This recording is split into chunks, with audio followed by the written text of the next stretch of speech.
আর 2 দিন পর বাংলাদেশে ত্রয়োদশ জাতীয় সংসদ নির্বাচন অনুষ্ঠিত হতে যাচ্ছে।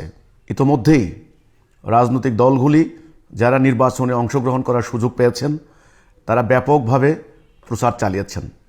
আমরা দেখেছি গত 2 দিন থেকে বিভিন্ন দল তাদের নির্বাচনী ইশতেহার ঘোষণা করেছেন।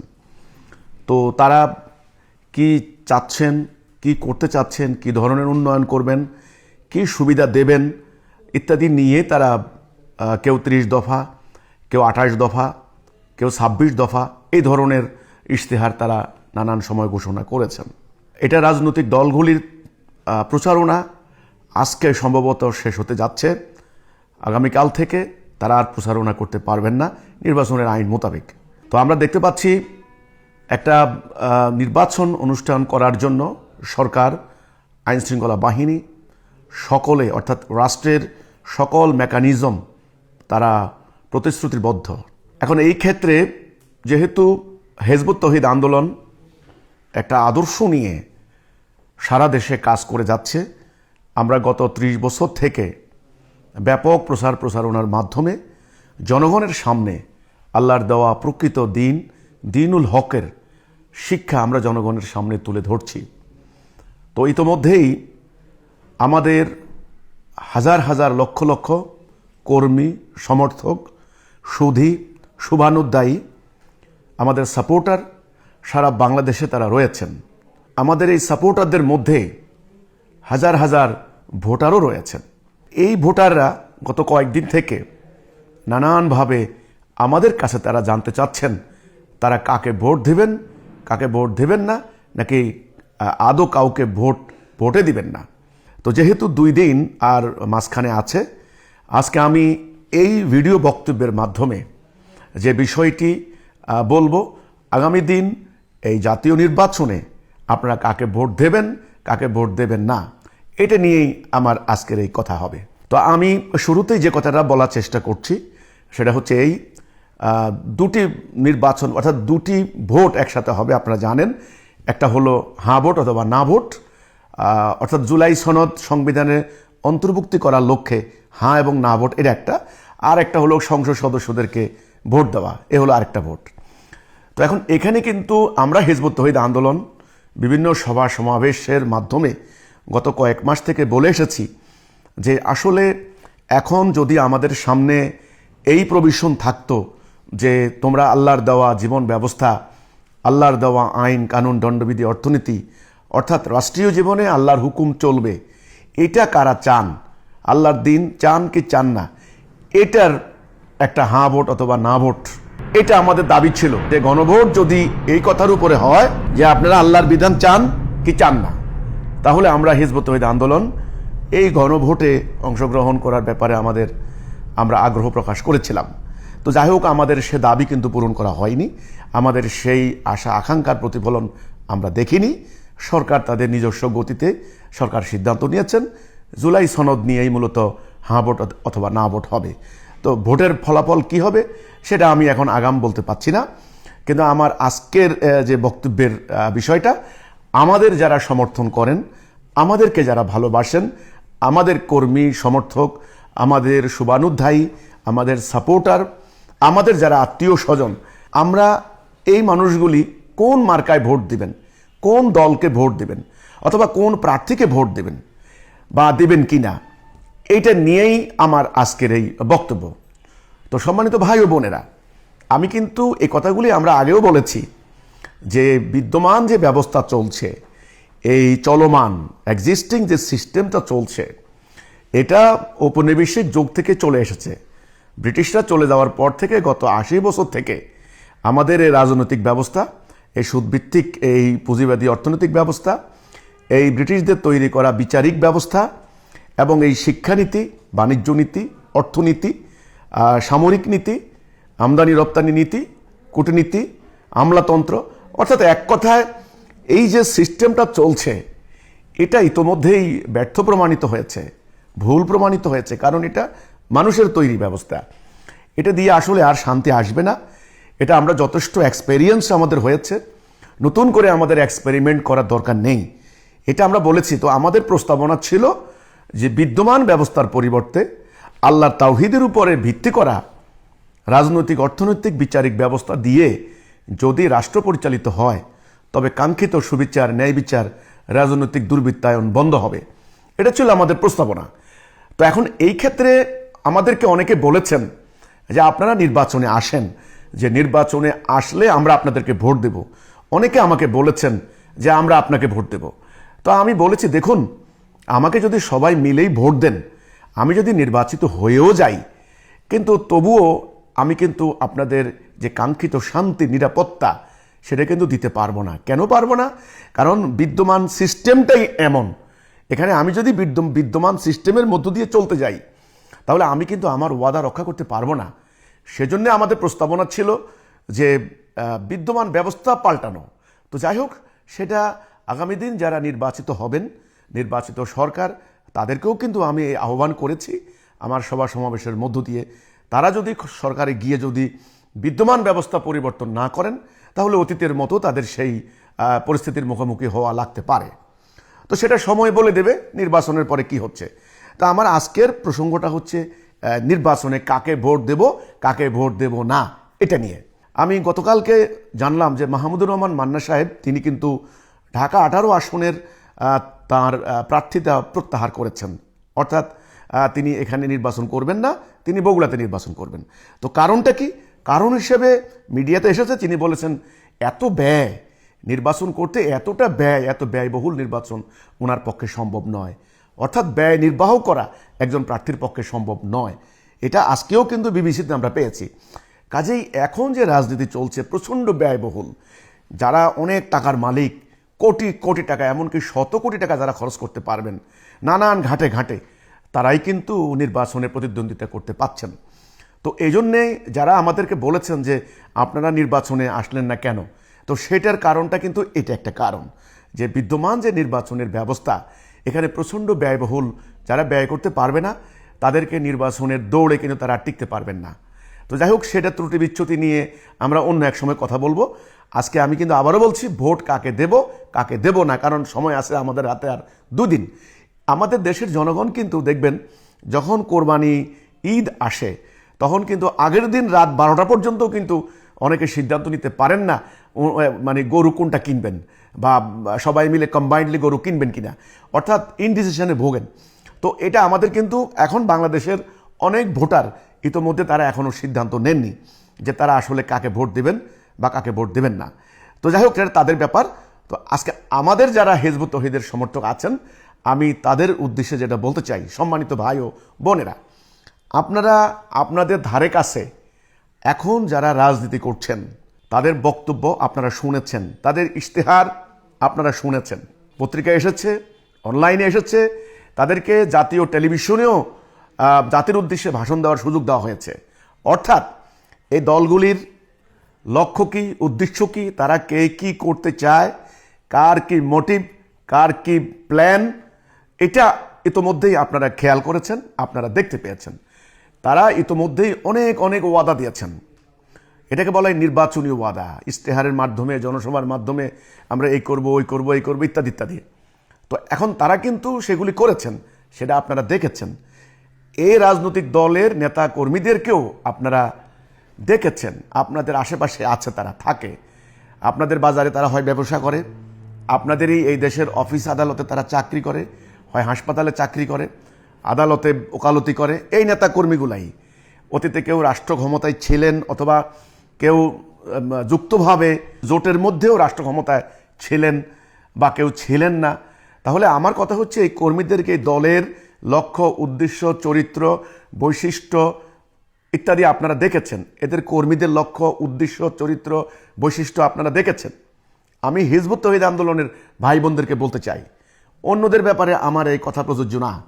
যেহেতু হিজবুত তৌহিদ তারা আমাদের আদর্শের অনুসরণ করেন, সেই জন্য আগামী 2 দিন পরে যে নির্বাচন হতে যাচ্ছে, এই ব্যাপারে তারা কি করবেন সেটা নিয়ে তারা অনেকে আমার কাছে জানতে চেয়েছেন। এই জন্যে আজকে আমি এই বক্তব্যটা দিচ্ছি। তাহলে এই দলগুলির আদর্শ, লক্ষ্য, উদ্দেশ্য, এদের মোটিভ, এদের কর্মসূচি, এরা কি চায়, সামনে কি করতে চায়, অতীতে তারা কি করেছে, এদের নেতাদের কি চরিত্র, কর্মীদের কি চরিত্র, বৈশিষ্ট্য, কে ভালো কে মন্দ আপনাদের কাছে ইতোমধ্যেই পরিষ্কার হয়েছে।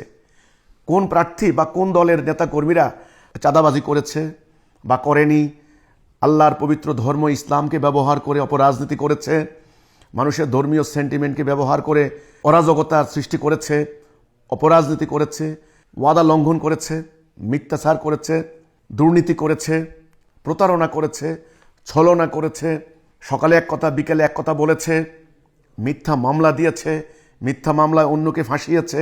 কোন প্রার্থী বা কোন দলের নেতাকর্মীদের কথাবার্তা অশ্লীল, অশ্রাব্য, নারীদেরকে অসম্মান করেছে, অন্য ধর্মের লোকদের মান সম্মান ইজ্জত নিয়ে টানাটানি করেছে, মানুষের মানবাধিকার লঙ্ঘন, বাক স্বাধীনতার মূল্য দেয়নি, উগ্রবাদী বক্তব্য দিয়েছে, আক্রমণাত্মক কথাবার্তা বলেছে, এরা কারা বা এই ধরনের লোকরা কারা বা কোন দল বা কোন প্রার্থী, সেগুলি আপনাদের কাছে পরিষ্কার। আপনারা যেখানে আছেন, আমি তো মনে করি অন্তত এতটুকু নির্বাচন করার বা এতটুকু বিবেচনা করার ব্রেইন, বুদ্ধি, জ্ঞান আল্লাহ আপনাদেরকে দিয়েছেন যে কোন প্রার্থী বা কোন দল বা কোন দলের নেতারা এরকম মানে সন্ত্রাস করছে, উগ্রবাদের বিস্তার ঘটাচ্ছে, ধর্মের নামে অপরাজনীতি করেছে, মিথ্যা কথা বলেছে, ওয়াদা লঙ্ঘন করেছে, চাঁদাবাজি করেছে, অফিস আদালতে ঘুষ খেয়েছে, ফেসবুকে গুজব রটনা করেছে, উগ্রবাদী কর্মকাণ্ড ঘটিয়েছে, সাম্প্রদায়িক দাঙ্গায় উস্কানি দিয়েছে। এরা কারা বা কোন দল বা কোন প্রার্থী, কোন মার্কা? যতই তারা এখন নির্বাচনের মাঠে মানে ফেরেশতার মতো সবার কথাবার্তা চেহারা যতই ধরুক, আপনাদের সামনে তো অন্তত পরিষ্কার। তা আপনারা সেটাকে সামনে নিয়ে আপনারা নির্বাচনের মাঠে আপনারা যাবেন কি যাবেন না সেটা আপনাদের ব্যাপার, আপ টু ইউ। আমাদেরকে বলছে আপনারা নির্বাচনে আসলেন না কেন, মানে প্রার্থী হলেন না কেন, এই কম্পিটিশনে আপনারা গেলেন না কেন? আমরা সেটার কেনর জবাব অতীতে অনেক দিয়েছি, কিন্তু আমাদের ভোটাররা এখন কি করবেন, এটা হলো আমার মূল আজকের এই বক্তব্য দেওয়ার মূল বিষয়। আমাদের সরকার কোটি কোটি টাকা খরচ করে প্রায় 10 লাখ আইন শৃঙ্খলা বাহিনী রাস্তায় নামিয়েছেন। সেনাবাহিনী সেনাপ্রধানও বলেছেন একদম ফ্রি অ্যান্ড ফেয়ার ইলেকশন হবে, কোনো হস্তক্ষেপ চলবে না। এবং মিডিয়াও আশা আকাঙ্ক্ষা, আন্তর্জাতিক সম্প্রদায়, জাতিসংঘ সবাই কিন্তু আশা করছেন যে একটা গ্রহণযোগ্য নির্বাচন হবে। কিন্তু আমরা দেখেছি দুঃখজনক, আজ পর্যন্ত গতকাল পর্যন্ত প্রায় 2 শতাধিক মানুষের মৃত্যু হয়েছে এই নির্বাচন উপলক্ষেই মারামারি করে। হাজার হাজার মানুষ আহত হয়েছে, বহু মামলা হয়েছে, বহু জায়গায় শত্রুতা হয়েছে, অগ্নিসংযোগ হয়েছে। তো এই ধরনের ঘটনা কিন্তু ঘটেছে এবং আগামীতেও অনেকে আশঙ্কা করছেন নির্বাচনের দিন অথবা নির্বাচনের পরে এ ধরনের একটা অরাজকতা হতে পারে। সেটা আমরা আশা করব যেন না হয়, কিন্তু আশঙ্কা করছেন, আশঙ্কা থেকেই যাচ্ছে। এবং সোশ্যাল মিডিয়ার মাধ্যমে আমরা জানতে পাচ্ছি এরই মধ্যে যৌথ বাহিনী বিভিন্ন জায়গা থেকে অস্ত্র উদ্ধার করেছেন, গোলাবারুদ উদ্ধার করেছেন, টেটাবল্লম উদ্ধার করেছেন।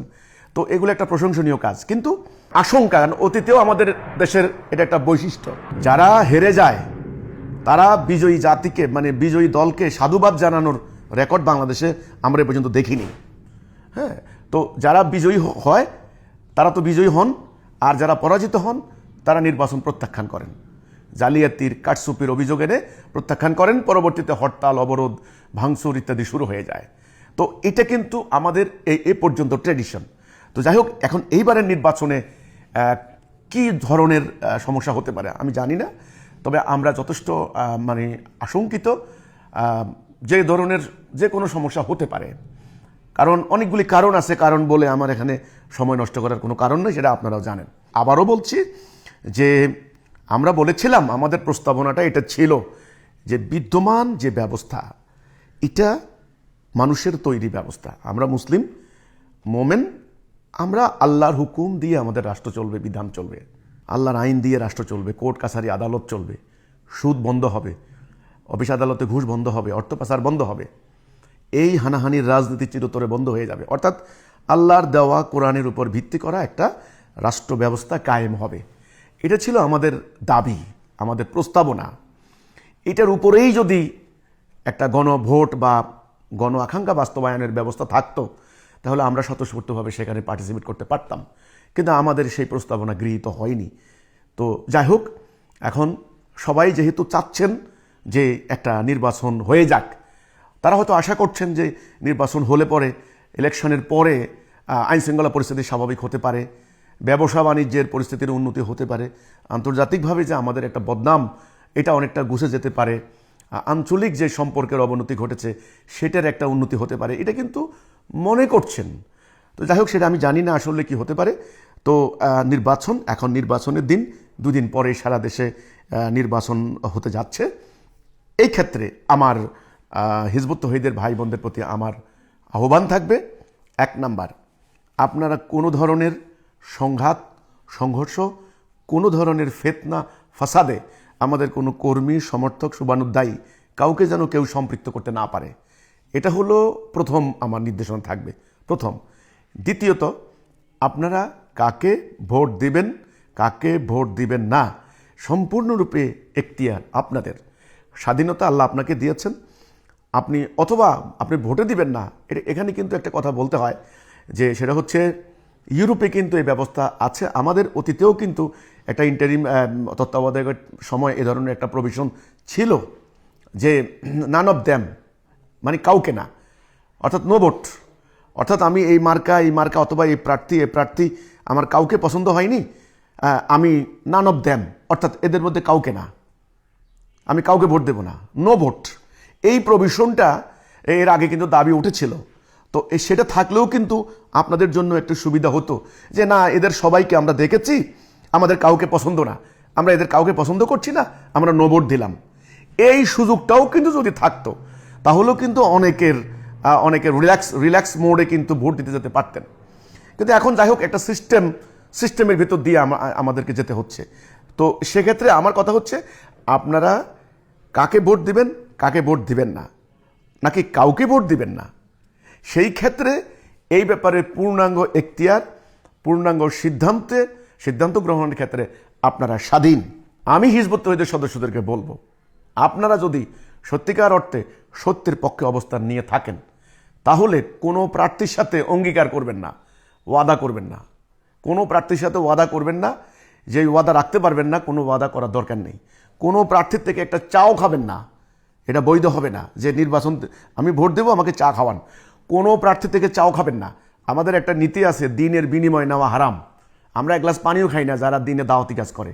ঠিক তেমনি নির্বাচিত প্রতিনিধি কে হবেন না হবেন আমরা জানি না, তাদের কাছ থেকে কোনো 1 কাপ চাও খাবেন না। নির্বাচন হয়ে যাক, তখন যদি আপনাকে সৌজন্য চা খাওয়া, সেটা ভিন্ন কথা, বাট এই নির্বাচন উপলক্ষে 1 কাপ চাও খাবেন না, কারোর সাথে ওয়াদা দিবেন না। সকালে এক কথা, বিকালে এক কথা, সাবধান, এই কাজটা করবেন না। এগুলো কোনো মুমিনের কাজ নয়, কোনো ইমানদারের কাজ নয়। যেখানে মনে করবেন এখানে ফিতনা ফাসাদ হতে পারে, এখানে হামলা হতে পারে, এখানে আক্রমণ হতে পারে, এখানে মানে বোমা হামলা হতে পারে, কেন্দ্র লুট করতে পারে, এখানে গোলাগুলি হতে পারে। আপনারা জানেন কিন্তু অতীতে আমরা দেখেছি, এই ভোটের আগে গোলাগুলিতে সাধারণ মানুষ মারা গিয়েছে। এই ধরনের কোনো সম্ভাবনা থাকলে আপনারা আইন শৃঙ্খলা বাহিনীকে অবগত করবেন, এবং এমন সিচুয়েশন থেকে 100 মাইল দূরে থাকবেন, যেখানে যাবেন না। ফিতনাকে আল্লাহ রসুল সবাই কিন্তু অ্যাভয়েড করতে বলেছেন, ফিতনাকে আল্লাহ রসুল পর্যন্ত ঘৃণা করেছেন। তো এই হচ্ছে আমার কথাটা। তাহলে প্রথম কথা হলো, কারোর সাথে কোনো ধরনের ওয়াদায় সম্পৃক্ত হবেন না। আপনার সম্পূর্ণ বিবেক, সম্পূর্ণ বুদ্ধি, সম্পূর্ণ ব্রেন আপনি খাটাবেন, এই ক্ষেত্রে আপনি স্বাধীন। এখন এখানে একটা প্রবলেম আছে, দেখেন, ধরুন আপনি যদি বিএনপিকে ভোট দেন, আপনার এলাকায় যদি জামাতের লোকেরা টের পায় যে আপনি মানে বিএনপিকে ভোট দিয়েছেন, বাংলাদেশের বাস্তবতা বলছি আমি, তাহলে আপনার বাড়িঘর থাকবে কিনা সন্দেহ আছে। আমি হিজবুত তৌহিদের কথা বলছি, আমাদেরকে এমনিতেই নানান থ্রেটের মধ্য দিয়ে যেতে হচ্ছে। অথবা যদি আপনি জামাত ইসলামীকে ভোট দেন, জামাত বিএনপির কর্মীরা যদি টের পায় যে আপনি জামাতকে ভোট দিয়েছেন, তাহলেও কিন্তু আপনার জীবন নাশের হুমকি থাকতে পারে। অর্থাৎ নানান ধরনের সংকটের মধ্যে আমরা কিন্তু আসি, এটা হলো বাস্তবতা। এই কারণে আমি বলতে চাই, এই ব্যাপারটা কাকে ভোট দিবেন, কাকে ভোট দিবেন না, সর্বোচ্চ নাকি কাউকেই ভোট দিবেন না, আপনার কোনো প্রার্থী পছন্দ হয়নি, সেটাও সম্পূর্ণ আপনার ভেতরে। আপনি রাখবেন এই অধিকার, এই স্বাধীনতা, এই এখতিয়ার সংবিধান আপনাকে দিয়েছে, আল্লাহ আপনাকে দিয়েছেন, কেউ আপনার উপরে জোর করতে পারে না। শুধু আমার কথা থাকবে, কারো অর্থ দ্বারা প্রলোভিত হবেন না, প্রলোভনে নিজের আত্মা বিক্রি করবেন না, কারোর সাথে মিথ্যা ওয়াদা দিবেন না, কোনো জায়গায় ফিতনা ফাসাদ, গোলযোগ, মারামারি, খুনাখুনি হওয়ার সম্ভাবনা দেখলে সেখান থেকে যোজন মাইল দূরে থাকবেন। এ হলো আমার ভাই বোনদের প্রতি আমার কথা। আল্লাহর কাছে দোয়া করেন। দেখেন আমরা কিন্তু চেষ্টা করেছি এই জাতি আল্লাহর কাছে জবাব দিবে কি? তারা দিবে, রাজনৈতিক দলগুলিও জবাব দিবে, ধর্মীয় দলগুলিও জবাব দিবে, জাতীয়তাবাদী বা গণতান্ত্রিক সবাই আল্লাহর কাছে জবাব দিবে। আমরাও আল্লাহর কাছে হাজির হব, দাঁড়াবো। আমরা কিন্তু বলেছি ভাই যে এই চলমান বিদ্যমান ব্যবস্থা আল্লাহর না, এটা দিয়ে শান্তি পাবেন না, আল্লাহটা প্রতিষ্ঠা করেন। এখন আগামীতে নির্বাচিত দল নির্বাচন কিভাবে হবে আমি জানি না। যদি নির্বাচিত কোনো পার্টি কোনো দল আগামী দিন ক্ষমতায় যান, তাদের প্রতিও কিন্তু একই কথা থাকবে আমাদের, যে আপনারা এই বাংলাদেশের সার্কামস্ট্যান্স পরিস্থিতি বিবেচনা করুন। 54 বছর চলে গিয়েছে, শান্তি কিন্তু কেউ দিতে পারেনি। Fair and free participatory election অতীতে কিন্তু হয়েছে, হয় নাই কিন্তু এমন না, হয়েছে। দুর্নীতিযুক্ত নির্বাচনও হয়েছে, আবার ফ্রি ইলেকশনও হয়েছে, কিন্তু আসলে শান্তি আসে নাই। দুর্বৃত্তায়ন, দুর্নীতি, অপরাজনীতি, স্বজনপ্রীতি এগুলি কিন্তু বন্ধ হয়নি। তো সেটার জন্য আমরা বলেছি আল্লাহর দেওয়া জীবন ব্যবস্থা, তাওহীদ ভিত্তিক রাষ্ট্র ব্যবস্থা প্রতিষ্ঠা করেন। তো আগামী দিন যারা ক্ষমতায় যাবেন তাদের প্রতিও আমাদের এই আহ্বান থাকবে। এখন সেটা নিবেন কি নিবেন না সেটা তাদের ব্যাপার, আমরা আল্লাহর কাছে সাফ থাকবো।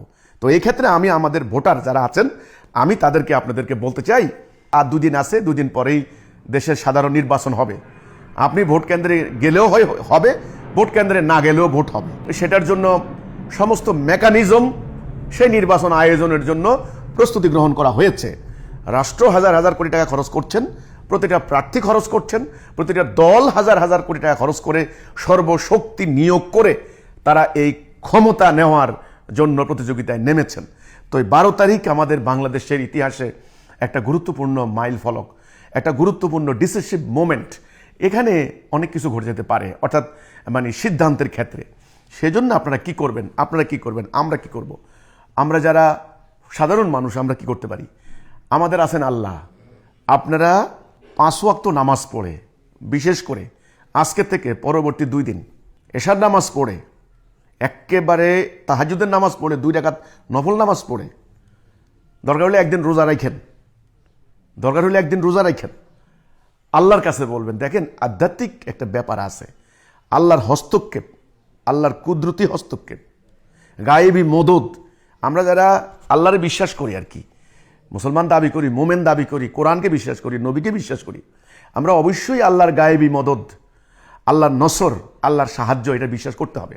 আল্লাহরও হস্তক্ষেপ থাকতে পারে।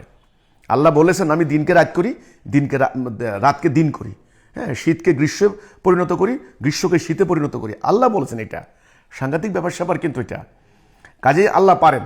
সেই জন্য আল্লাহর কাছে তাহাজ্জুদের নামাজ পড়ে কায়মন বাক্যে জায়নামাজা মানে মুসাল্লার মধ্যে দাঁড়িয়ে সেজদায় গিয়ে আল্লাহর কাছে কান্নাকাটি করে বলবেন, আল্লাহ এই 12 তারিখে সিদ্ধান্ত হতে যাচ্ছে, বাংলাদেশের দায়িত্ব কাদের হাতে থাকবে জানি না।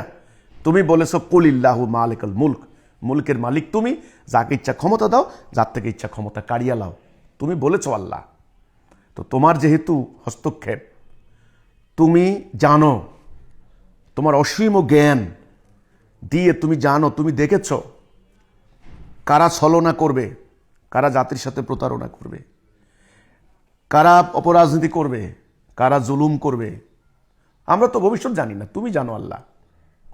কারা মানুষের মানবাধিকার ধ্বংস করে দেবে, ন্যায়সঙ্গত অধিকার গলা টিপে হত্যা করবে, বাক স্বাধীনতা ধ্বংস করে দেবে, কারা এই রাষ্ট্র ক্ষমতা পেলে চির ভুখা মানুষের মতো লুটে পুটে খাওয়ার চেষ্টা করবে।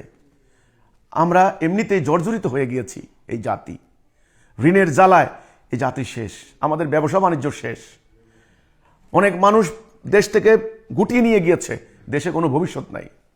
আমরা বড় কষ্টে আছি। আল্লাহ তোমার গায়েবী মদত দাও। আগামী দিন 12 তারিখে নির্বাচনে এমন কোনো অপশক্তি, আমি বলবো ওটা অপশক্তি, যারা রাষ্ট্র ক্ষমতা পেলে, সভরেন্টি পেলে আমাদের উপর জুলুম করবে, অন্যায় করবে, বিশেষ করে তোমার এই আন্দোলন, সত্যনিষ্ঠ আন্দোলন হিজবুত তাওহীদ, এই সদস্যরা দাঁড়িয়েছে আল্লাহ তোমার দিন প্রতিষ্ঠা করার জন্য, আমাদের অগ্রযাত্রা রুদ্ধ করবে, দিনের দাওয়াত, দিনের প্রচার কার্য বন্ধ করে দেবে, আমাদের উপরে জুলুম চালাবে, অন্যায় করবে। তুমি জানো তারা কারা। এখন তো আমরা বুঝতে পারতেছি না, এখন তো আমাদের সামনে সবাই ভালো মানুষ, সবাই নীতির কথা বলে, সবাই আমাদের অধিকারের কথা বলে, সবাই আমাদেরকে শান্তির কথা বলবে। এখন তো সবাই ভালো কথাই বলছে, কিন্তু 12 তারিখের পরে তাদের চেহারা প্রকাশিত হয়ে যাবে, তারা কেমন। এই জন্য আল্লাহ, তোমার প্রতি আমাদের প্রার্থনা, একেবারে তাহাজ্জুদের নামাজ পড়ে আল্লাহর কাছে দোয়া করবেন, কোরআন শরীফ পড়ে পড়ে দোয়া করবেন। কোরআন শরীফ পড়ে, কোরআন শরীফটা বন্ধ করে আল্লাহর কাছে খাস করে দোয়া করবেন। দরকার হলে এই 2 দিনের মধ্যে একদিন একটা রোজা রাখেন, রোজা রেখে আল্লাহর কাছে, কারণ গায়েবী মদত ছাড়া এই অরাজকতা বন্ধ করার কোনো উপায় নাই। 10 লাখ সেনাবাহিনী, পুলিশ, র্যাব, বিজিবি, আরো স্পেশাল ফোর্স, ছোট্ট একটা বাংলাদেশ, 10 লাখ, নির্বাচনটা যেন সুষ্ঠুভাবে হয়। লক্ষ লক্ষ সরকারি কর্মকর্তা কর্মচারী, পুরো রাষ্ট্রের মেকানিজম একটা শাসক নির্বাচনের জন্য। কি সাংঘাতিক ব্যাপার।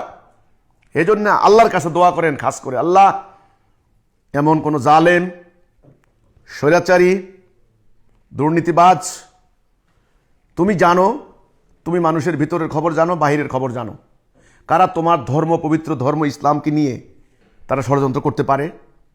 আমাদের মতো আমরা যারা সত্য কথা বলতে যাই, আমাদের গলা টিপে হত্যা করতে পারে, মানুষের মানবাধিকার লঙ্ঘন করতে পারে, অর্থ পাচার করতে পারে, লুণ্ঠন করতে পারে। অর্থাৎ এক কথায় অপশক্তি, দুর্নীতিবাজ, সন্ত্রাসী, এই ধরনের মনোভাবাপন্ন কারা, কে ক্ষমতায় আসলে তোমার আমাদের উপর অন্যায় হবে, আমাদের বাক স্বাধীনতা নষ্ট হবে, যারা অন্য ধর্মের লোক আছে তারা আতঙ্কিত হবে, এমন অপশক্তিকে আল্লাহ তুমি রাষ্ট্রীয় ক্ষমতা দিও না। আল্লাহ তুমি তাদেরকে পাওয়ার এক্সারসাইজ করতে দিও না। আল্লাহ তোমার গায়েবী মদত দাও, আল্লাহ তোমার সুলতানান নাসিরা দাও। আপনারা, আমি আমাদের ভোটার ভাইদেরকে, যারা অন্তত আমাদেরকে ভালোবাসেন, কারণ বিভিন্ন দলের লোক বিভক্ত হয়ে গিয়েছে, আমার কথা তো সবাই আর শুনবে না, সবাই শুনতে বাধ্যও না। অন্তত আমাকে যারা ভালোবাসেন, আমাকে যারা পছন্দ করেন, আমি তাদেরকে সনির্বন্ধ অনুরোধ করছি। আমি জরুরি ভিত্তিতে এই ভিডিওটা, বক্তব্যটা দিচ্ছি। আজকে হলো 9 তারিখ, 10-11 মধ্যখানে 2 দিন, 12 তারিখে শুরু হয়ে যাবে সেই ক্ষণ, বাংলাদেশের ভাগ্য নির্ধারিত হওয়া। তো এই হচ্ছে আমার কথাটা। আপনারা আল্লাহর কাছে দোয়া করেন, আল্লাহর কাছে প্রার্থনা করেন। আমি সামগ্রিক পরিস্থিতি যেটা পর্যবেক্ষণ করছি, সেটা হচ্ছে আল্লাহ না করে যদি উল্টাপাল্টা কিছু হয়, বড় ধরনের সমস্যা হয়ে যেতে পারে। সেটা যেন না হয় আমাদের দেশে। এখানে আইনশৃঙ্খলা বাহিনীও, তাদের নিরাপত্তার প্রসঙ্গটা বিরাট। এখানে আমাদের স্কুলের শিক্ষকরাও, অনেক শিক্ষক আমাকে বলেছেন যে এই অবস্থায় আমরা কি নির্বাচনের দায়িত্ব পালন করব? আমরা দেখতে পাচ্ছি বিভিন্নভাবে খবর আসতেছে, বিভিন্ন দলের প্রার্থীরা লাঠি, ছোটা, দেশীয় অস্ত্রশস্ত্র জোগাড় করছে, তারা মিছিল করতে গিয়ে মারামারি করছে। এখন অনেক স্কুলের শিক্ষক বেচারারা সামান্য বেতন পান। এই শিক্ষকগুলা যারা আমাদের সাথে পরিচিত, ওনাদের কথা হচ্ছে আমরা কি ডিউটি করব কিনা নির্বাচনের দিন। আমি তাদের ক্ষেত্রেও কিন্তু এই কথাটাই বলেছি। আসলে পরিস্থিতি, আপনি ডিউটি পালন করেন আর না করেন, সবাই মিলে একটা সিদ্ধান্ত নিয়েছে এদেশে একটা নির্বাচন করবে। তো সেটা যদি হয়ে যায়, সেটা তো নির্বাচনের সময় নাকি পরেও তো সমস্যা হতে পারে, যে কোনো দিনও তো হতে পারে। সেজন্য আপনারা সবাই মিলে আল্লাহর কাছে দোয়া করেন, আল্লাহ তার গায়েবী মদত দ্বারা, আল্লাহ তার কুদরতি হাত দ্বারা, আল্লাহ তার সাহায্য দ্বারা, আল্লাহ যেন এমন কোনো অপশক্তি, এমন কোনো ধাপ্পাবাজ, এমন কোনো অপরাজনীতিক, তারা যেন কোনো দল বা কোনো প্রার্থী, তারা যেন আগামী দিন রাষ্ট্র ক্ষমতা আসতে না পারে। এই আল্লাহর কাছে দোয়া করবেন। আর এই আমাদের জন্য আপনারা দোয়া করবেন। আমরা চেষ্টা করব কোনোভাবেই যেন আমাদের সমাজে, আমাদের দেশে অরাজকতা না হয়। এখানে 3টি প্রসঙ্গ খুবই গুরুত্বপূর্ণ। একটা হলো মানুষের নিরাপত্তা, জননিরাপত্তা, যেটা নিয়ে মানুষ আতঙ্কিত। মানুষ একবেলা না খেয়েও থাকতে পারে, কিন্তু নিরাপত্তাহীনতায় থাকতে পারে না। দ্বিতীয় হলো মানুষের অর্থনৈতিক সংকট, মারাত্মক অর্থনৈতিক সংকটে পড়েছে মানুষ। এখন মানুষ আশা করছে একটা ইলেকশন হলে অর্থনৈতিক সংকট দূর হবে, জানি না আসলে কি হবে। 3 নাম্বার হচ্ছে একটা বিচার, যে ন্যায় বিচার, অর্থাৎ আদালতে, কোর্ট কাছারি, সর্বত্র এই ন্যায় বিচারের জন্য হাহাকার। এটা কিন্তু সাংঘাতিক আকার ধারণ করেছে। এই 3টা মুখ্য বিষয়। এখন এই 3টা মুখ্য বিষয়ের সমাধান আগামী নির্বাচনের পরে কিভাবে হবে, নির্বাচিত দল সেটা দেখবেন। তবে আমরা আজকের এই দিনে আমি আশা করব যারা ক্ষমতায় যাবেন তারা যেন আল্লাহর বিধান দ্বারা রাষ্ট্র পরিচালনা করার জন্য উদ্যোগ গ্রহণ করেন। উদ্যোগ গ্রহণ করলেই আল্লাহ সহজ করে দেবেন এবং আমাদের হিজবুত তৌহিদের পক্ষ থেকে সর্বাত্মক সহযোগিতা থাকবে। আমরা গত 30 বছর থেকে রাষ্ট্রকে সহযোগিতা করে এসেছি। আমরা কোনো আইন ভঙ্গ করি নাই, আমরা কোনো অন্যায় করি নাই, কোনো অপরাজনীতি করি নাই, এমনকি একদিনের জন্য রাস্তা অবরুদ্ধ করি নাই। কোনোদিন কোনো আইনশৃঙ্খলা বাহিনীর সাথে আমাদের কোনো দুর্ব্যবহার হয়নি, আমরা করিনি। তো কাজে আমরা কিন্তু সতর্ক সজাগ ছিলাম। রাষ্ট্রকে যেমন আমরা আনুগত্য করেছি, সহযোগিতা করেছি, রাষ্ট্র আমাদের মানবাধিকার ন্যায় বিচার সমুন্নত করবে সেটা আমরা আশা করি। আগামী দিন 2 দিন পরে যে নির্বাচন হতে যাচ্ছে, সেই নির্বাচনের উপলক্ষে আমাদের কর্মী, সমর্থক, শুভানুধ্যায়ী, আমাদের সাপোর্টার যারা আছেন তাদের উদ্দেশ্যে এটাই হচ্ছে আমার বক্তব্য। প্রথমত, আপনারা কাকে ভোট দেবেন, কাকে ভোট দেবেন না, এই ব্যাপারে আপনি সম্পূর্ণ স্বাধীন। অথবা কি নো ভোট দেবেন, নো ভোট দেওয়ার যদিও কোনো সুযোগ নাই, অর্থাৎ কোনো প্রার্থী আপনার পছন্দ হচ্ছে না, সেটা আপনার ব্যাপার। তাহলে আপনারা, আমার খালি অনুরোধ থাকবে, অন্তত যারা আমাকে পছন্দ করেন, ভালোবাসেন, আমার একটা অনুরোধ থাকবে, কোনো প্রার্থীর সঙ্গে ওয়াদা করবেন না, প্রমিস করবেন না, আপনার ভেতরে রাখবেন। তারপরে হচ্ছে কারো কাছ থেকে একটা চাও খাবেন না, সেটা বেআইনি, হারাম হবে। আপনি যে কাকে ভোট দিবেন বা দিবেন না, এটা যদি প্রকাশিত হয় তাহলে আপনার কিন্তু সমস্যা হতে পারে। কারণ বাংলাদেশের বর্তমান রাজনৈতিক পরিস্থিতি কিন্তু আমি খুব সুবিধাজনক মনে করছি না। শত্রুতা কিন্তু প্রচণ্ড আকার ধারণ করেছে। আর যেখানে ফিতনা, ফাসাদ, হাঙ্গামা, দাঙ্গা, মারামারি, বোমা হামলা বা গোলাগুলি দেখতে পান ভোট কেন্দ্রে বা আশেপাশে, সেখানে একেবারে যোজন দূরত্বে অবস্থান করতে হবে, ধারে কাছেও যাওয়া যাবে না। জীবনের মূল্য সবচেয়ে বড়, ঠিক আছে? এই হচ্ছে কথাটা। আরেকটা কাজ, সেটা হলো আজকে থেকে তাহাজ্জুদ নামাজ পড়ে আল্লাহর কাছে কায়মন বাক্যে কান্নাকাটি করে বিগলিত চিত্তে দোয়া করবেন, প্রার্থনা করবেন যে আল্লাহ আমাদের এই জন্মভূমি বাংলাদেশকে আল্লাহ রক্ষা করো, এমন জালেম, এমন ফেরাউন যেন আমাদের উপর না চেপে বসে, এই সুযোগ যেন না পায়। আল্লাহ তুমি আমাদেরকে সেভ করো, তোমার গায়েবী মদত দাও, তোমার সুলতানের নাসিরা দান করো। অর্থাৎ আল্লাহর কাছে দোয়া করবেন। আমি আশা করবো আল্লাহ মোমেনের দোয়া কবুল করেন। হাজার হাজার মোমেন যখন আল্লাহর কাছে কান্নাকাটি করে দোয়া করবেন, আল্লাহর আরশ পর্যন্ত সে দোয়া পৌঁছবে ইনশাআল্লাহ। তবে দেখবেন, যাদের ভিতরে জুলুম করার ইচ্ছা আছে, জালেম, আল্লাহর ধর্মকে নিয়ে মানে ধাপ্পাবাজি করার পরিকল্পনা আছে, তারা বৈতরণী পার হতে পারবে না, তাদের জন্য বিপদ আছে। এটা আল্লাহর গায়েবী মদত লাগবে, এটা আল্লাহর সাহায্য লাগবে। তো তারা কারা সেটা আল্লাহ জানেন, আল্লাহর কাছে আছে পরিষ্কার। আল্লাহ যেন এমন জালেমদেরকে আমাদের রাষ্ট্র ক্ষমতা আর না দেন, এই হচ্ছে কথাটা। তো এই কথাটা বলার জন্যই আজকে আমি আপনাদের কাছে ভিডিও বক্তব্য দিলাম। আমার জন্য দোয়া করবেন, আমরা যেন জাতির জন্য, মানবতার কল্যাণে, দেশের জন্য, আমাদের ধর্ম ইসলাম দ্বীনের জন্য, অন্যান্য মানুষের মানবাধিকার রক্ষার জন্য, বাক স্বাধীনতার জন্য যেন কাজ করতে পারি নিঃস্বার্থভাবে। আল্লাহ যেন আমাদেরকে সে তৌফিক দান করেন। আমা তৌফিকে ইল্লা বিল্লাহ। সালামু আলাইকুম ওয়া রাহমাতুল্লাহি ওয়া বারাকাতুহু।